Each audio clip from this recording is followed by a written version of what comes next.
Chapter 112 to 116. I took out my scroll to look it over again, to see what time it was. I had planned on leaving later today, but I was kinda hesitant now. I can play around with timelines and such, but I have everything lined up perfectly right now, and that would mess up further timings, and the calculations I would need to do would be annoying, even with the help of my sword. With a sigh, I slumped down in my chair. I looked at my companion, hovering nearby still. "Hey there, Squidward, I don't suppose you know where she went?" It shifted slightly, another strange noise reverberating from it. "I'm going to take that as a yes, lead me there?" I stood up and poked it. The squishy grim made another noise before it started moving towards the exit. It paused, as if waiting for me to follow. I obliged, but it never seemed to want to be further than a few feet from me. Outside of this thing being some kind of eldritch horror, it was kind of cute. We strode through the castle, passing through a couple long hallways until it took me to a winding staircase, ascending it all the way to the top, which led out onto a balcony overlooking the grim lands. I saw Salem standing there, hand on the railing overlooking her supposed domain. "Are you lost?" she asked. "I think it's impossible to get lost with this little guy not letting me move too far away." I pat the grim on the head. "Is that so?"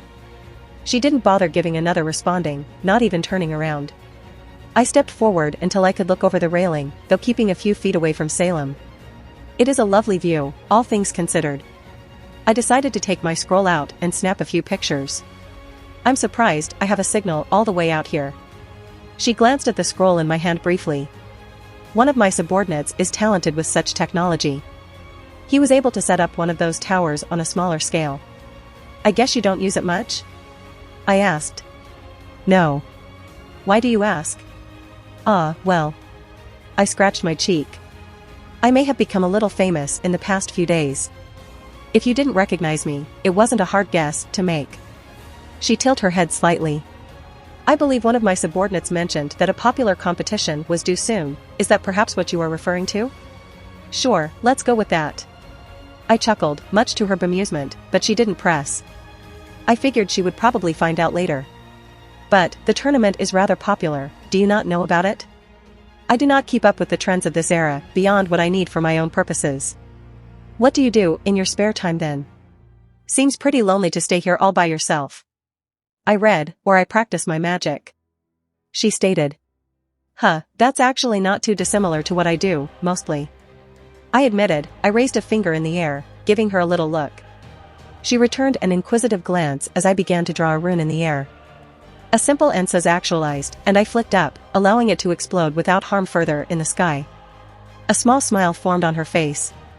She raised her finger, a little flame condensed, and she shot it up in the air, as if a mini nova exploded out. It lit up the surrounding area, eclipsing my own little rune. "Show off." She actually let out a small giggle. "Shall I comfort you and tell you that it is not the size, but how you use it?" "Did you jest?" I looked at her in shock, a smirk adorned her face. "Well, this means war." I swept my hand, a dozen runes coalesced and integrated into a runic sentence. A massive storm appeared overhead and lightning began to rain down from the sky. It didn't really have any substance to it, but I was just kind of playing around. Salem didn't look too impressed. She raised her hand and the storm was forcibly dispersed, turning into a fog that enveloped the entire area. I snapped my fingers, overtaking the magical fog and turned it back into clouds, but made it start raining, taking my hat out and putting it on my head with a smile. She looked unamused, holding her hand out as the rain flowed down into her palm, swirling until it shifted once again into a small tornado that she let loose into the sky to clear up everything once again. Salem continued to smirk as I had to hold my hat down, lest it be swept up in the winds. Elemental manipulation was not my forte, but I could more or less keep up with some clever use of runes. A new runic sentence formed at my will, aiming at a river that flowed near the castle. I grabbed hold of the water, shaping it into a massive shark-like figure and forcing it to fly at the tornado. She raised an eyebrow, clearly not getting my joke, but it didn't matter. Both magics couldn't be held together any longer and dissipated back into their elements and fell to the ground, a bit of water splashing on us again. She put a hand on her hip, and I admired how her clothes clung to her when damp.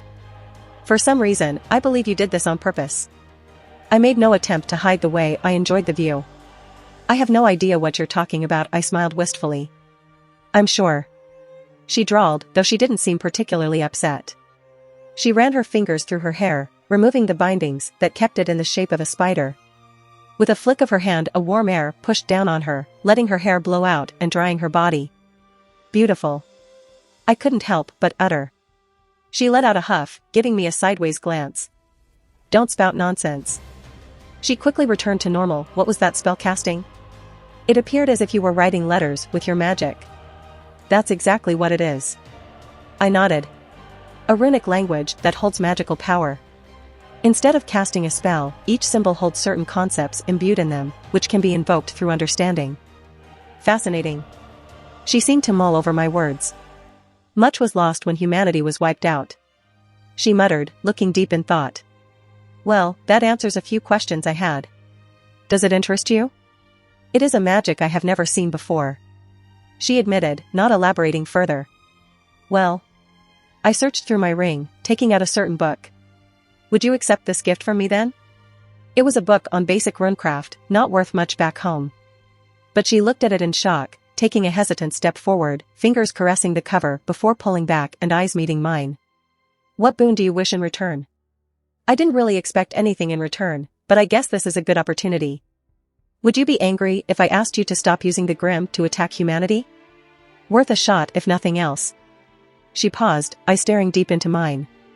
Fine, I will make no move with them for the foreseeable future. Really? I asked in shock. Though her words were ambiguous, I didn't think she would use any loopholes. From what I understood, she took pride in her own word. What? Do you think I make a conscious effort to have them attack any humans they come across? She snorted. I can control the Grimm. Those in my immediate vicinity require no effort on my part to command, but to control them over a vast distance I must focus intently upon them, especially so if they are of the older variety. I see, most Grimm are just acting on their basic instincts. That made a lot of sense now that I thought about it. How much effort would it actually require to constantly give directions and orders to every Grimm on the planet? And it wasn't like she created them initially, they were operating under the original directives of that god when she didn't usurp them for her own intents. Indeed. She replied. Do you regret your choice? You could have asked for something more, instead you asked me to spare those lesser things. I could understand her sentiments. Piecing together what she had been through, what she considered humanity was basically gone, these current things were imitations, a mockery of what she was, in her eyes. That's probably why she wasn't being so dismissive of me, she viewed me as a peer. Something more, huh? I raised an eyebrow. Would you dismiss me if I asked for another boon? It would depend on what you ask for from this queen. She turned away. If a perversion crosses your lips, I shall fling you from the top of my castle. She added quietly, the book being held tight in her arms, having grabbed it almost immediately. I do have to leave soon. Oh. I see. There was a sudden shift in her tone.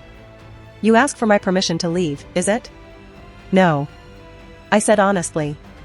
If I wanted to leave, not many things can stop me. I gave her a cheeky smile, even as a frown formed on her face. What I ask is your permission to return. I didn't want to just drop in without announcing myself unless I had an open invitation. That would just be rude. You wish to come back? She looked at me incredulously. Why wouldn't I? She seemed at a loss for words. Do what you wish. She said in blunt dismissal, but for the briefest moment, I think I saw her smile. Stepping out of the gates of her castle, I looked up to see Salem watching me. I began walking until the castle was no longer in view. No Grimm dared to approach me, I didn't even sense any within my vicinity. What did you think of the Grimm Queen? Jin asked. Strange. I admitted. And not what I expected. What did you expect? Evil, I suppose. Frankly, she seemed more apathetic than anything. I don't know her exact goals, but she didn't really seem to have a hate-on for humanity, more that they were just not worth her time. Seemingly nothing more than ants in her eyes. Her smile was also very pretty, but I kept that to myself.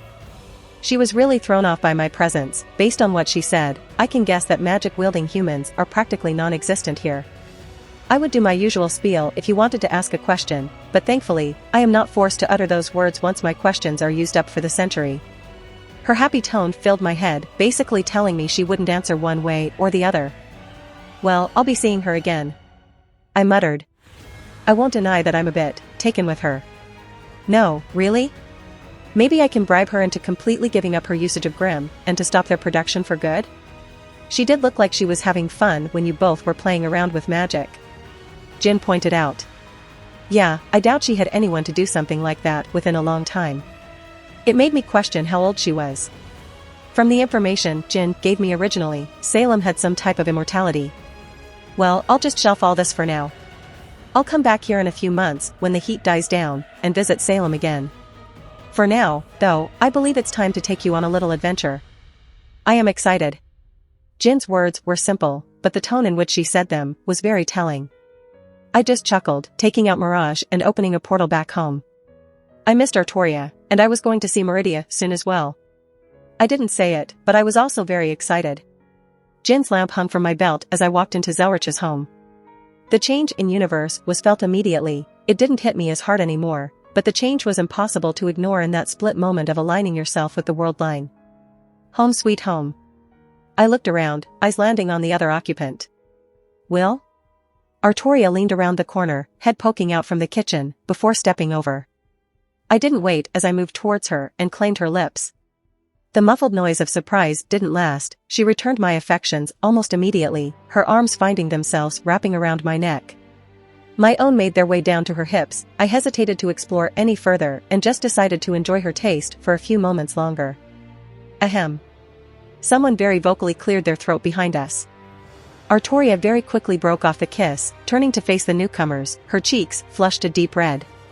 Lord Zelretch. She managed to squeak out. Hey Gramps. I opted to wrap my arms around her, chin resting on her shoulder. Am I interrupted something? He asked with a twinkle of amusement in his eye. Yes.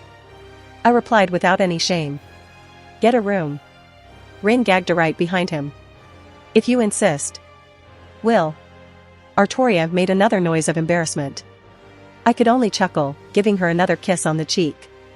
It was too fun to tease Artoria. Regardless, your timing is impeccable. Zelretch stated, taking a seat on the nearby sofa. Come, I'm curious of your time spent on that world. He gestured to the seats as Rin also took one. It was fun. I plopped down in a seat, Artoria sliding in next to me. Well, I'm a bit tired, but it was a good experience. I also gained some nice stuff. I waved my hand, the sword of destruction hovered nearby. New sword? Zelretch looked intrigued as he leaned in to get a better look. Artoria inspected it as well. It doesn't appear to have seen much use in combat. I would assume it to be a decorative piece at first glance, if it did not have such a large presence to it. Divine in creation. I said plainly. Oh, so there were divine beings in that world. Zelretch muttered to himself. I had a theory, but no evidence to back it up. Yeah, they apparently left the world for a long time. What do you mean, left the world? Rin asked. Like did they leave the dimension, world line, or did they leave the planet and go somewhere else in the universe? I blinked for a moment. You know, that's a good question. I rubbed my chin. I hadn't actually given it much thought since they left the place in a pretty bad state. I sighed, thinking about how the people there didn't even know what was going on. The planet isn't going to last much longer, it's already showing signs of being on its last leg. I withdrew a few dust crystals, floated one over to each of them. Ah. Zelretch didn't react outwardly, but I suppose he had a similar reaction to me. This composition is interesting though, it's weaker than I would suspect something like this to be. Yeah, but it makes up for that in quantity. I put a container of dust crystals on the table in front of us. Easily accessible, can buy it at pretty much any store since it makes up the basis of their technology. Is this crystallized mana? Rin looked at hers inquisitively. I thought this was something exceedingly rare. Yeah, it's more prominent when certain planets are reaching the end of their lives. The lifeblood of the world beings, to essentially clot. I gave a very brief explanation. It's being mined from the ground like we drill for oil. I feel as if I can absorb this much easier than obtaining magical energy from a jewel. Artoria commented. Huh. I tilted my head, mulling that over. I hadn't actually thought of that. It's more pure, so it would be easier for you to assimilate. Artoria smiled lightly. I do have a question going back to your sword. She gestured at it still floating there. It's giving me a strange feeling. Oh, I almost forgot. I snapped my fingers. Old man, I managed to get my bloodline power out using the sword as a catalyst. Oh? He perked up. Yeah, it was actually called the Relic of Destruction before I acquired it. It held similar concepts, so I was able to finagle a means to do so. Bloodline? Artoria asked. Does it have to do with you being a half-devil? Rin looked at me. And it's still strange to think about, you're so human? I finished for her with a small smile. I didn't mean anything by it. She said defensively. I take it as a compliment. I assured her. But, to answer yours and Artoria's question. I'm descended from the Baal House, one of Solomon's 72 pillars. I inherited something called the power of destruction from my Baal line. Exactly as the name implies, it destroys things on a conceptual level. I reached out, grabbing the sword. I channeled my aura to ignite my power of destruction, letting it coat the blade. I'm still learning to control it properly, it's not something that likes to be contained. I dismissed it with a focused thought. Fascinating. Zelretch looked intrigued. We must do some research on this later. Oh, definitely. But perhaps when I have a better handle on it. I don't even want to use it in spars right now, in case the worst happens. Understandable. Zelretch nodded. I noticed you also acquired aura. He grinned. Was getting to that. I replied, allowing my aura to flare up, the iridescent colors that mimicked the application of the kaleidoscope shimmered around me. I read the notes Zelretch had on that. Rin walked over, poking the barrier around me. This is supposed to be easy to awaken, right? Kinda, it requires me to touch your soul with my own, to ignite that part that's able to manifest outwardly. To do so requires some specific circumstance, an aria that resonates with my own soul, to act as a conduit. I'm still figuring it out, there was not much material on it available in the public when I went shopping. What benefits are there to this aura? Artoria looked at me with interest. Force multiplier on physical capabilities. The people who awaken aura can be considered superhuman. I would say, it's less than a full reinforcement, but it's absurdly easy to utilize at a basic level. Not to mention, it provides an innate healing faction, while not amazing, is still noticeable. Also, when someone awakens their aura, they also gain ability, an outward expression of their person called a semblance. I haven't figured mine out yet, but there are some interesting ones I've come across. A kid who had a danger sense that allowed him to react to my attacks was perhaps the more intriguing. The data I gathered did help fill in many gaps since most books I read seemed to be intentionally vague about the subject. You're not able to awaken this aura yet? Rin asked. Don't worry, I'm not forgetting about you. I did bring a bunch of books back and intended to figure it out. Worst case, I know some people back on Remnant that can hook you up with a quick trip. And there are no side effects? Zelretch inquired. Not that I had tested for. Granted, I mostly checked for the obvious things over a short time period, but my magecraft was unaffected, and my circuits actually activated with a slighter ease and without much of the usual burning. What an interesting interaction, I assume you documented everything. Of course. I rolled my eyes, producing the notebook I used. I tossed it on the table for him to peruse later. Oh, I also discovered that magic exists there, though not in the capacity that we're used to. Apparently, the original humanity that could utilize it like in our Age of Gods was wiped out and only a handful of users remain, pretty much none of which were male. Why were there no male magi? Rin asked. No idea. I shrugged. I only pieced together a few things after meeting with an immortal witch there. I decided not to delve into the time I spent with Salem. I did also acquire some interesting things other than magical applicable stuff. I withdrew a jar of syrup and took out my scroll. Their technology was interesting as well. They were able to measure people's aura down to a number and track how much someone had based on percentage at any given time. Also, I found this sap in a place called the Forever Fall Forest, was a beautiful place. Did you acquire the stuff I asked for? Zelretch eyed the jar, but turned back towards me. Yeah, I got most of your samples, and some other neat things. Like the acorns for the trees that produce this. I gestured towards the jar. Well done. Zelretch gave me a nod of appreciation. Artoria inspected the jar of sap, I gave her a nudge, a go-ahead to try it. She dabbed her finger into it before bringing it to her mouth. It is delicious. She muttered, eyeing it dangerously. I was very tempted to take her lips again, they seemed even more invited as she licked them after enjoying the sweet treat. Pushing those thoughts away for now, I piled up some books I acquired for later reading. It was probably better they get a more in-depth info dump themselves than my brief explanations. And now, I clapped my hands, gaining the attention of everyone. I brought someone back with me. I took the lamp off my belt, holding it up. Jin, why don't you come out and meet everyone? I gave it a little tap. The blue smoke bellowed out, the genie girl floated down onto the ground. They all looked at her in mixes of surprise and interest, but there was one thing that threw me off. Why are you wearing clothes? She was wearing rather stunning blue dress that matched her complexion quite well. Everyone turned to look at me. That came out wrong? I said sheepishly. Oh my, if my master wishes me to present myself in a state of undress, I will have to accept.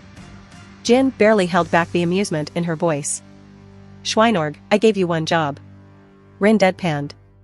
Oh, do I have yet another granddaughter? Zelretch grinned happily. Will. Artoria looked at me, a very thin smile on her face. Explain, please. She always popped out naked from her lamp, it caught me by surprise. I offered.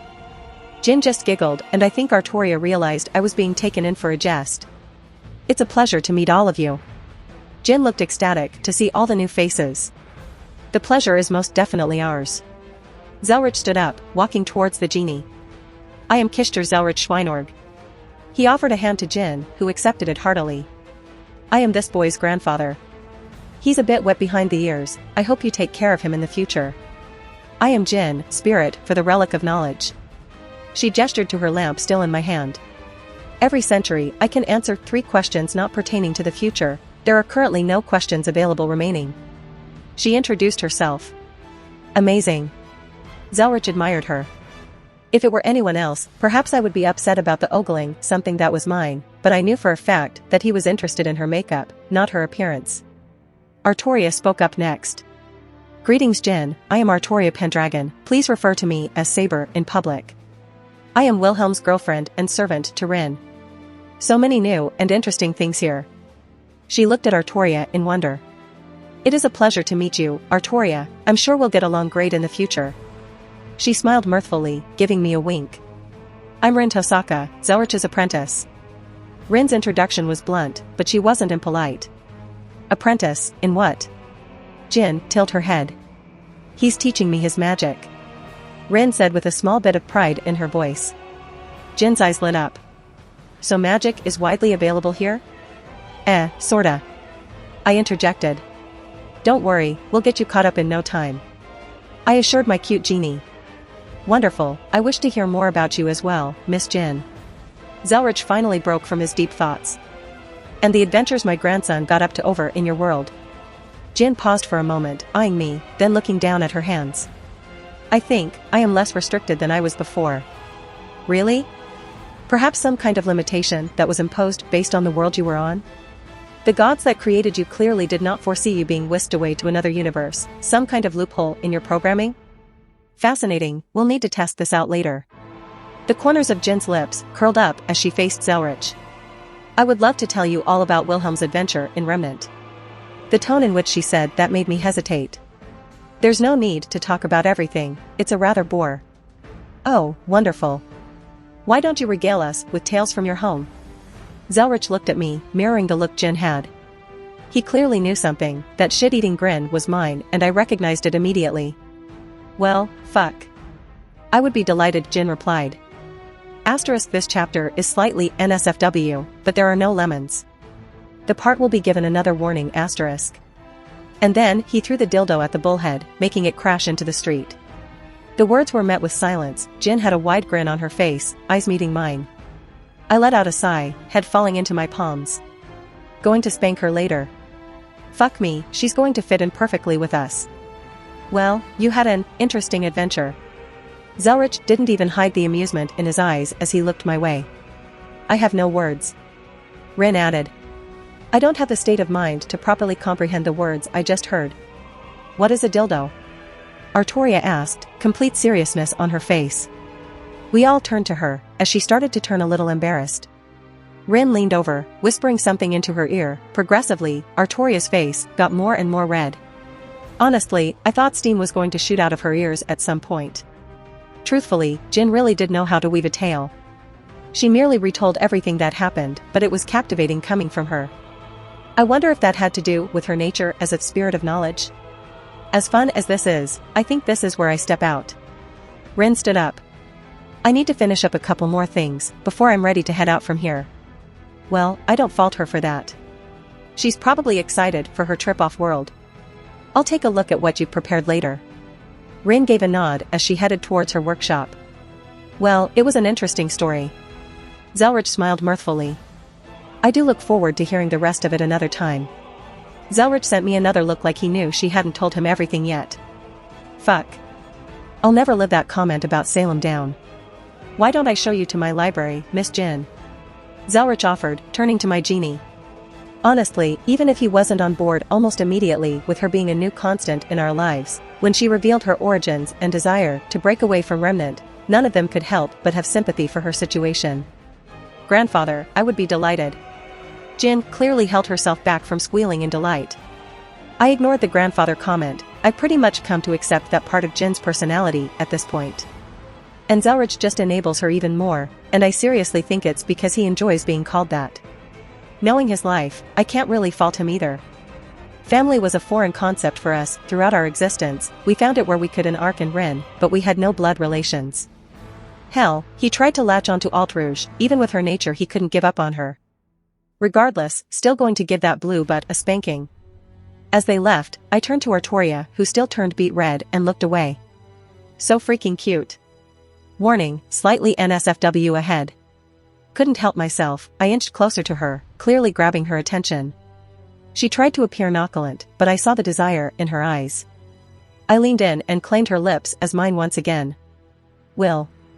She let out a small whine, breaking out kiss after a few moments. Not here. She whispered, a small bit of reluctance flashed across her face. Mayhaps, your room? She added quietly. I was surprised that I stalled for a moment. But my brain rebooted in seconds as I grabbed her hand and led her to my personal space. It wasn't anything fancy, and I had yet to decorate or anything here. Really, the only thing of note was Drake Jr. sitting on my nightstand. Despite part of me wanting to, I didn't throw her on my bed right then and there. You know, I sat down on the edge, inviting her over. This could be interpreted several ways. She grabbed the hem of her skirt, looking more bashful than I've ever seen her. She can get flustered easily when things of romantic nature pop up, but this was a genuine nervousness. I wished to try and be more intimate. She sat down right next to me, eyes barely able to keep in my direction. Artoria. I said gently. There are no expectations from me. I don't want you to push yourself faster than you're comfortable with. Again, I would love nothing more than tearing her clothes off, but the thought of her showing me a face of fear or displeasure made my heart ache. Her breathing hitched and she took a moment to steady herself. I want this. She said firmly. But, I am not ready to take that step yet. That step, I assume she was speaking of sex, or perhaps full nudity and sexual acts, beyond just some light touching. It's okay to be firm about your boundaries, I won't push them. I don't wish for my undergarments to be removed. She stated with a bit of confidence in her voice. I gave her a reassuring smile, placing my hand on her shoulder, gently pushing her down on the bed. She didn't fight me, taking a spot on her back, looking up at me expectantly. I moved on top of her, our faces only inches apart, her breath even tickling my nose. My left hand moved down as I placed a gentle kiss on her lips. Artoria's body shuddered when my hand squeezed right above her knee. Her bare skin was warm to the touch, nowhere were her leggings to be seen. She had worn something similar if a bit different than her usual attire. Branching out but staying within a certain scope of familiarity. Slowly, my hand crept up her leg until her skirt began to push up with it. Her unblemished skin being caressed all the way up her thigh. I took a brief moment to enjoy the way she squirmed under my touch, the anticipation written clear on her face. She made a tiny sound when my hand finally met the soft fabric hidden underneath her skirt. My thumb brushed against the waistband of her panties. I wasn't going to push any boundaries of hers here, and I doubt she made the consideration of my rubbing between her legs regardless of the cloth blocking me.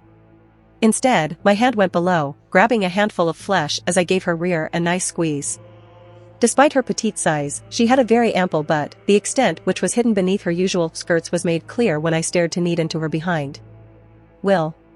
Her eyes stared into mine, before she wrapped her arms around my neck, bringing me down into a deep kiss. For the first time I felt her tongue push into my mouth. It was clumsy, maybe even comically so, but it didn't detract from the affection she put forward. Eventually we got in sync as our tongues intertwined. I don't know how long we got lost in that kiss, until eventually we had to break apart to breathe again, our deep breaths mirrored so closely to each other's faces. Placing another gentle kiss on her lips, I began to work my way down her neck as she leaned back with a small gasp, her inner thigh receiving my attention for but a moment. I decided not to move any further there. Taking my hand out from under her skirt, I sat up, overlooking her flushed face, my hands moving to grasp at her waist. Her eyes followed mine as I stared down at her modest chest. She gave me a slight nod, and I started to undo the buttons on her blouse. Artoria turned away as I unbuttoned them one by one, the only thing left being the blue and white bra that clung to her breasts. "They're not very big," she whispered, seemingly unsure of herself in this regard. "They're beautiful," I said in honesty, earning a bashful smile from her. It wasn't hard to guess that she was probably a little self-conscious about her size, but frankly they were wonderful, and I wanted to assure her that I found every aspect of her attractive. My hand slid up, gently squeezing them through her undergarment. There was definitely enough here to fill my palms. She bit her lip as I began to play around with her cleavage. Even through the fabric of her bra, I could vaguely see the outline of her nipples, her arousal. It only further emboldened me to massage them all around the fabric. She started rubbing her knees together, biting on her thumb.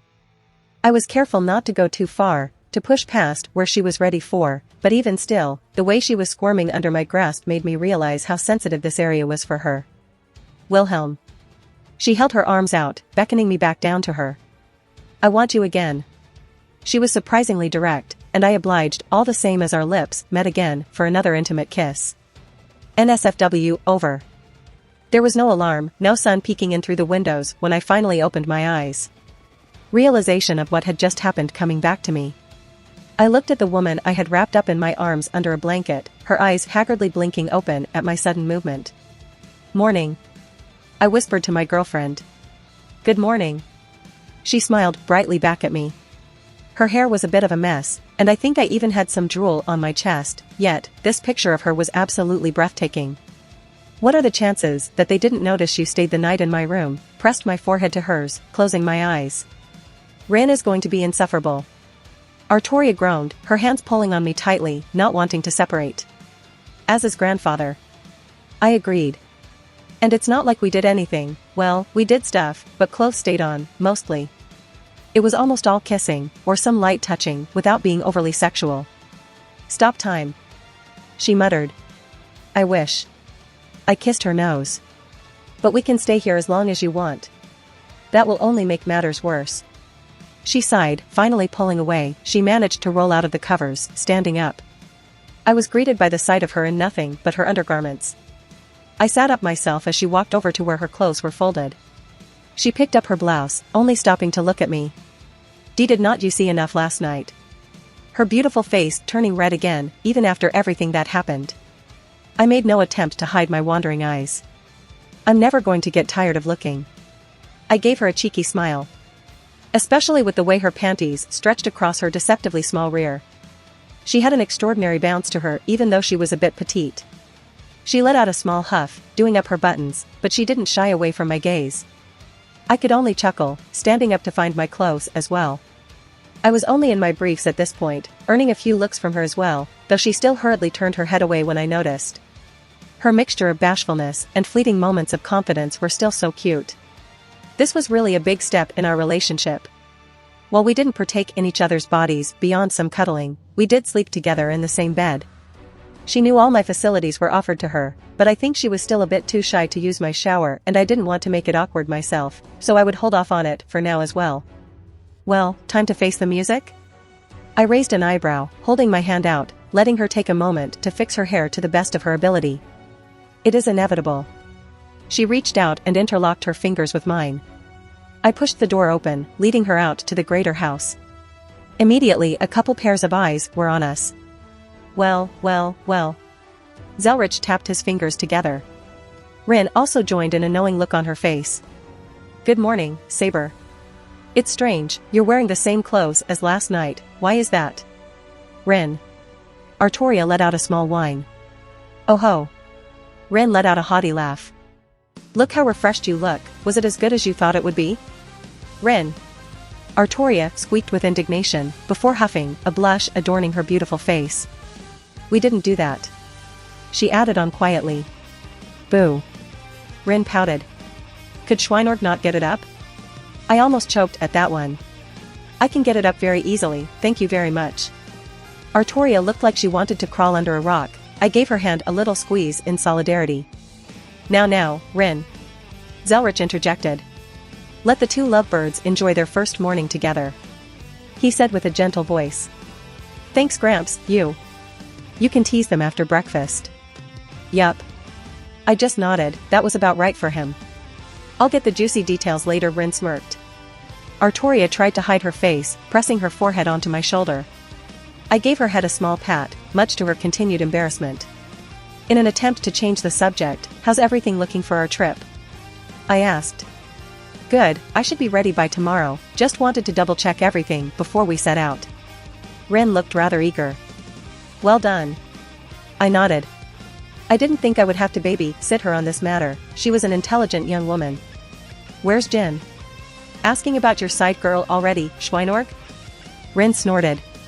Artoria seemed content to stay out of it, buried into my side, away from Rin's teasing. Rin, just because I have a harem and you don't, it doesn't mean. I'm not jealous. Well, me thinks the lady doth protest too much. I will gander you. Come at me, Tosaka, I made a bring-it-on gesture. I swear, you two are like siblings. Zelretch appeared genuinely happy watching us bicker, the looks he sent us were very disarming in its sincerity. It really brought home the fact that he thought of us as his grandchildren. Jin is still in the library. He answered. I did not want to separate her from that place, with how happy she appeared with her nose buried within the volumes. Yeah, I can imagine. If she was happy, I wouldn't disturb her for mundane matters. Despite my desire to give her a little punishment, she was someone I would take care of, so her happiness was paramount to me. She gave herself to me, I would do right by her. When you finished up, Wilhelm, I have some matters I wish to speak with you about. Zelretch stated, his tone made me realize that they were perhaps something important. Well, I would deal with it later. For now, I just enjoyed having a nice breakfast with people I considered my family. This is a lovely taste, where did you find these tea leaves? Sitting across from Zelretch, I set down my teacup. I'm surprised you don't recognize them. Zelretch took a sip of his own.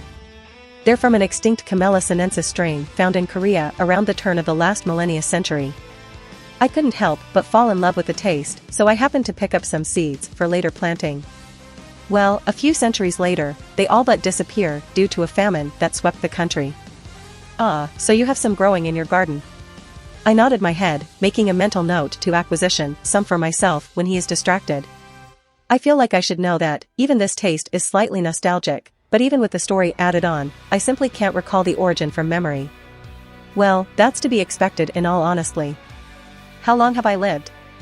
It would simply be impossible for you to recall every single detail, ignoring any of the side effects of trying to transfer memories through such a way. I highly doubt that everything transferred appropriately from the start. True. His logic was sound. It just makes me a little annoyed, I suppose. That feeling like something on the tip of your tongue, but you can't quite speak it. That's what's happening when something like this occurs. It merely stayed in the domain of annoying, but still. I guess there are upsides.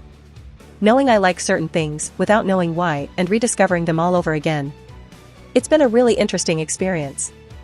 Picking up my teacup again, I briefly closed my eyes to enjoy the taste passing down my throat. It feels like forever since we've sat down and had a talk like this. Well, it has been quite a while for you. We had some words here and there before you left for Remnant, but nothing worth mentioning since you left for the Land of Shadows.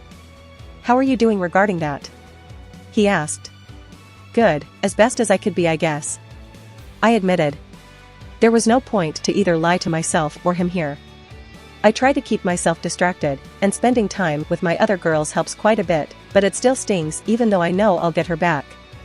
A small smile rose on his face. Speaking of, you spent the night with dear Artoria, huh?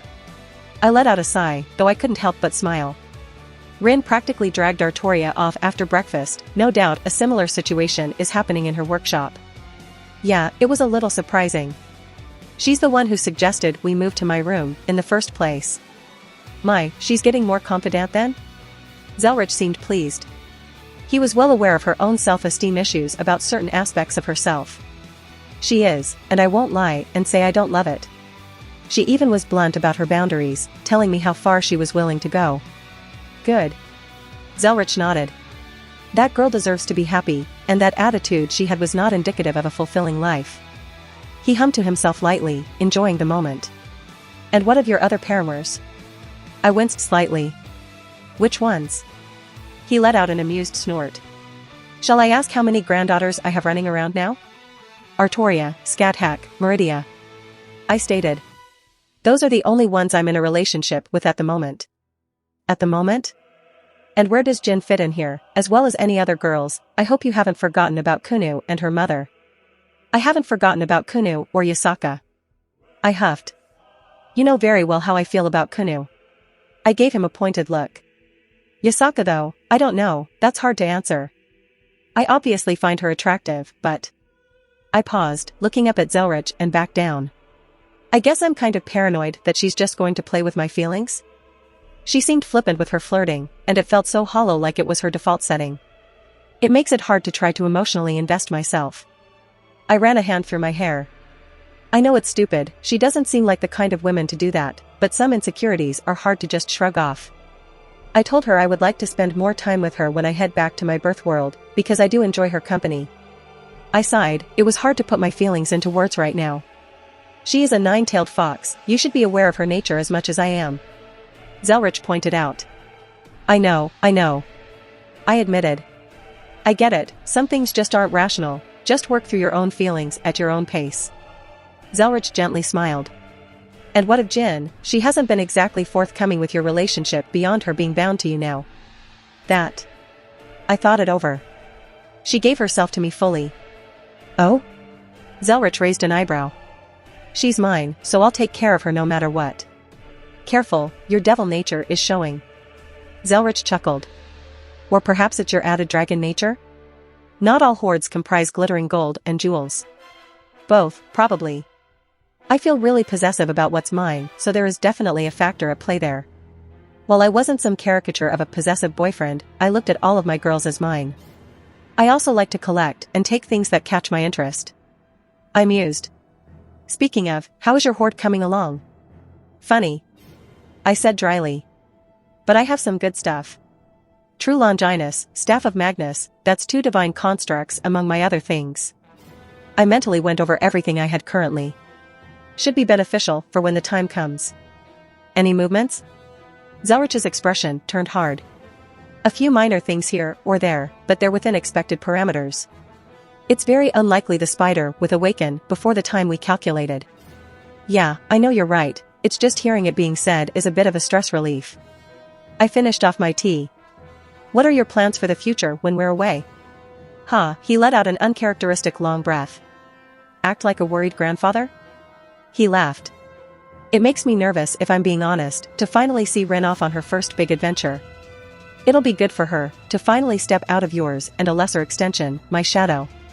It was obvious she was feeling a little insecure when I first popped up. While we slotted into something resembling siblings, she still somewhat grates under my presence. The ease at which I am able to achieve what she's been trying for a while now. Yes, I tell myself the same thing, but this old man can't help but worry. Zelretch gave a gentle smile. I shall endeavor to keep my hands preoccupied. That dust is something I will most likely fiddle with in the meantime. I would make sure to leave a good amount here with him. A word of warning, don't take it into an environment without magical energy. I heard they tried to use the stuff to leave the atmosphere back on Remnant and there was a violent reaction. I could more or less guess that it becomes unstable without an abundance of magical energy in the air to catalyze its existence. Interesting. He rubbed his chin. I shall see if I can do something about that. I know that look. Something had piqued his interest and he would probably lose himself in his research for quite a while. I assume you are going to bring Jin with you as well? He asked. Yeah. I blinked for a moment. I just realized, I never did fully explain what I had planned for her. Well, you are a young man and she is a beautiful woman. Oh, come off it. I scowled, earning a laugh from him. Her lamp is similar to my sword I picked up. It was supporting a pocket dimension by itself after the magics were already woven. I was going to use her lamp as the focal point for my house. Oh, that is a novel idea. He looked genuinely interested. And a pocket dimension created through magical means, did you analyze it before leaving? I got a few looks at it. Nothing game-breaking, but they were solidly done. Fascinating, I really seem to miss some important bits from my looks over there. Couldn't really be helped, a couple of idiot gods messed up a lot of things you had no way of knowing. He accepted my words, his expression turning a bit more serious. I believe I should speak of the heavy stuff now. I found a world that would do well without a grail. I felt my hands clench into fist unconsciously before releasing them, letting out a long breath. Is that so? Would you like the information? Keep it for now. I couldn't help but run a hand through my hair again, this physical tick of my ever-present. I really want to see Scathack again, but I also need to see Meridia as well. I want to hold my goddess in my arms again. Besides, I promised Rin and Artoria an adventure, I won't go back on my words. I don't think I needed to say that I would be too tempted with that information right now. Good, we can speak of this when you return. He nodded, a smile on his face. I have no other issues I wish to bring up, perhaps we should check on Rin and see what preparations she has made and if she requires any help. He got up, beckoning me to follow. I looked at him for a moment, his eyes widened as I stood up and wrapped my arms around him. Thank you, I said. He was always so helpful to me, helping me with my issues, letting me vent about things that bothered me. You're a good grandfather. He didn't respond, he didn't need to. I knew how much those words probably meant to him. Instead, I felt him return the gesture, and nothing else needed to be said. Zelretch and I walked into Rin's workshop after receiving permission to enter, even having grabbed Jin to come with us, as hard as it was to separate her from the library. Is Rin bullying you, Artoria? I walked up to my girlfriend, giving her a quick pat on the head, earning a small noise from her in confirmation. She found my lion. Artoria muttered. Oh, the one I got her on our first date? I'm sure Rin must have been relentless with her teasing. And the fact that she sounded so possessive of it made me want to do some very intimate things with her right now, but cooler heads prevailed. Cute. I settled on a quick kiss to her forehead. If you guys are done flirting. Rin huffed. Never. I think I'm ready to head out. She ignored my witty retort. Walk me through everything then. I decided to get a bit more serious. I have about 100 jewels ready for use. I read through all the books you brought back, so I know the basic history there and what I'm walking into. She stated. The magecraft I have a decent understanding of, and I can cast the basic spells with some proficiency. Where are you keeping everything? I couldn't help but ask. The old man made me this. She held up a bag for me to inspect. Oh, this is well done. I nodded, it was basically as I would expect from Zelretch. I made one for Saber as well. Zelretch gave a gentle smile. Artoria beamed. I have stored the essentials I would require. It's full of food, isn't it? I asked Rin, who nodded, Artoria turning red and start stuttering denials.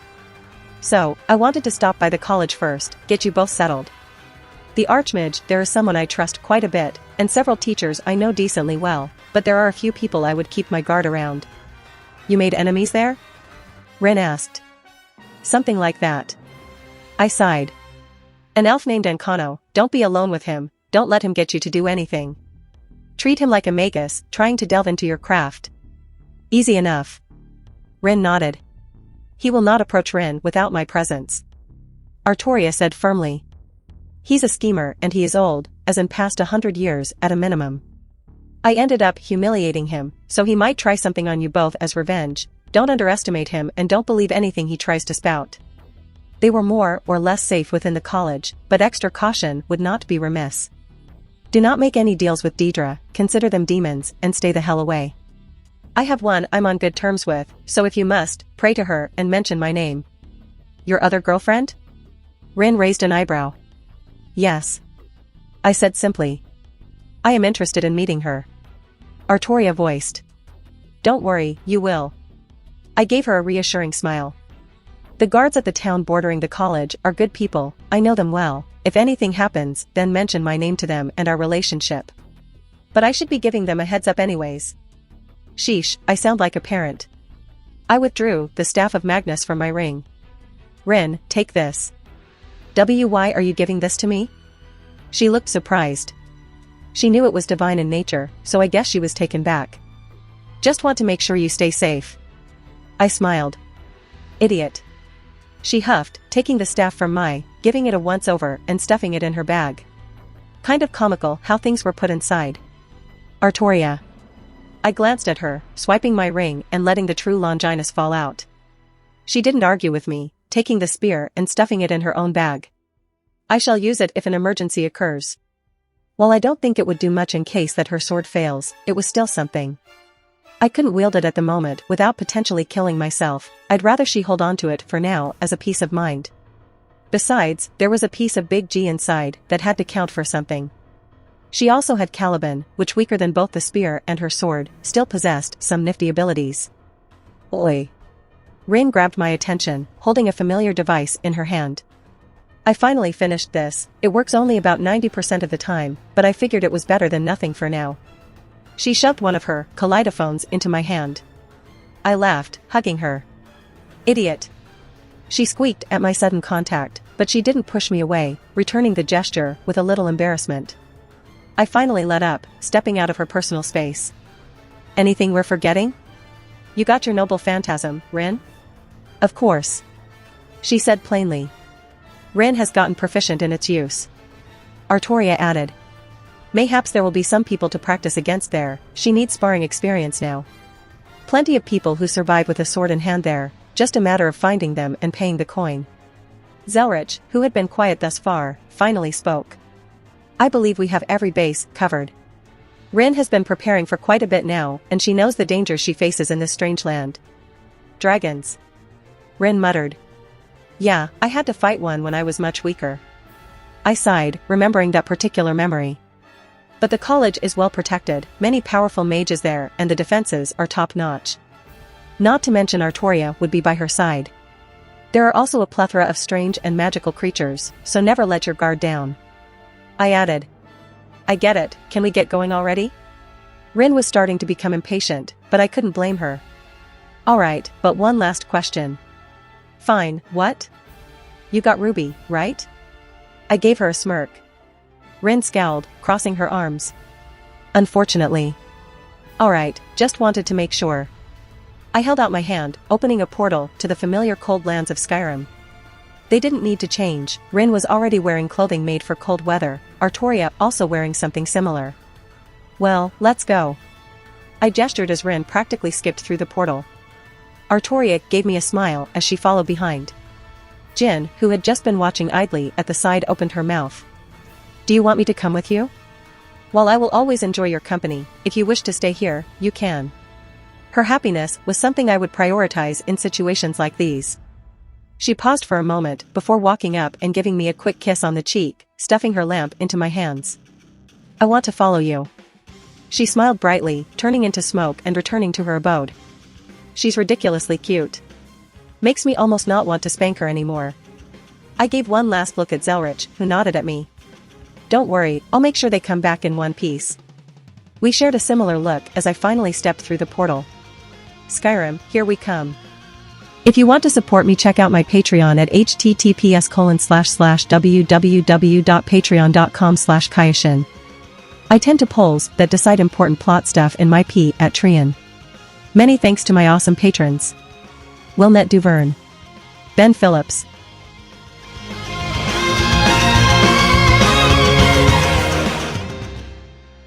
If you liked the content, don't forget to like and subscribe to the channel.